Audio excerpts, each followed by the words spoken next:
ملائکہ کے ساتھ آتے ہیں جہاں آج آقا علیہ السلام آرام فرما رہے ہیں، جو ریاض الجنہ ہے، ماں بین بیتی و منبری روضۃ من ریاض الجنہ.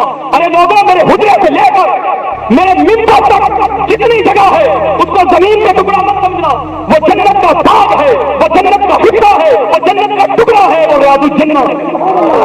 کہ جنت خود نور ہے. بھائی بولیے نا، جنت خود نور ہے. ارے آقا علیہ السلام کی جب بشری پیکر ہونے تخلیق ہونے کی باری آئی تو اللہ نے فرمایا کہ جبریل جا، جو جنت کا نور ہے وہاں کی مٹی لا. حوالے دے چکا ہوں، جبریل امین اس ریاض الجنہ کی مٹی جا کر لے کے اللہ کی بارگاہ میں پیش کر دیتے ہیں. اب امام ابو سعد نیشابوری، امام قسطلانی الموہب اللدنیہ، حضرت عبداللہ بن مبارک روایت حضرت خطاب آپ روایت کرتے ہیں اس جنت کی مٹی کو پھر جنت کی انہار میں دھویا گیا، اس کو طاہر مطہر کیا گیا، مزکا کیا گیا، مصفا کیا گیا، صاف کیا گیا، اجلا کیا گیا، ستھرا کیا گیا. پھر اس کے بعد اس مٹی کو اللہ کے سامنے پیش کیا گیا. اب آگے سنیے، اللہ رب العزت نے 12,000 سال تک، ارے بچر بچر کا رولا ڈالنے والوں، بچر بچر کی کپ ڈالنے والوں، بچر بچر کا معاہدہ کرنے والوں، سنو 12,000 سال تک اللہ رب العزت نے آقا علیہ السلام کی اس مٹی کو اپنی انواروں کی جلیات میں رکھا. ارے اپنے انواروں کی جلیات کے برتاؤ میں رکھا، اپنے حجاب رحمت میں رکھا، اپنے حجاب غفوریت میں رکھا، اپنے حجاب کرم میں رکھا، اپنے حجاب فضل میں رکھا، اپنے حجاب رحمت میں رکھا. 12,000 سال تک اس مٹی پر اللہ کے انواروں کی جلیات کی جو کرنیں پڑتی رہی کہ پھر وہ آگا فائزات تو بھائی کہوں وہ نواز تو بھی ہے من روحی. اتنا اتنا کر دیا، اتنا ستھرا کر دیا. پھر اس کے بعد پھر ایک اور بات پتا چلوں، انسان جو ہے، ہم جو ہے، ہمارا وجود کثیف ہے، ہم اہل کثافت ہیں. ہم ادھر بہت دور میں کھڑے ہوں، سورج کی طرف منہ کریں تو دوسری طرف ہمارا سایہ بن جاتا ہے. کیوں بنتا ہے؟ ہمارا وجود جو ہے وہ کثیف ہے. سورج کی جو روشنی ہے، سورج کی جو کرنیں ہیں وہ ہمارے جسم کے درمیان سے گزرتی نہیں، اس کا ریفلیکٹ نہیں ہوتی. اسے کیا کہتے ہیں؟ ٹرانسپیرنٹ. وہ ٹرانسپیرنٹ نہیں ہمارا وجود. کیوں؟ ہم غناؤں سے بھرے ہوئے ہیں. ارے ہم پاک اور مطہر رزق کھاتے ہیں، وہ رزق بھی ہمارے اندر جاتا ہے تو پلید ہو جاتا ہے. کیوں؟ اندر سے ہم پاک نہیں ہیں، ہم کثیر ہیں. اس لیے سورج کے سامنے کھڑے ہوتے ہیں تو سورج کی کرنیں ہمارے جسم سے گزرتی نہیں تو سایہ بن جاتا ہے. ارے آپ بھی آنا بچنا مصروں کو نہیں بن رہا ہوں. ارے بھائی اتنا ہوتا ہے، اتنا نفیس ہے، اتنا لطیف ہے، اتنا مصطفیٰ ہے، اتنا مصطفیٰ ہے، اتنا طاہر ہے، اتنا مطہر ہے. میرے مصطفیٰ کے شکر میں نہ مکھی بیٹھتی تھی نہ سایہ بنتا.